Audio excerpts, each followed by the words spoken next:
চিনি পাইছানে? মোৰ নাম কুহি। কুলিয়ে মাতিলেই, বিহু আহিলেই।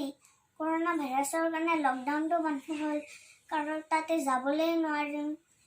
সেইকাৰণে মই আজি ঘৰতে বিহু নাচিছোঁ।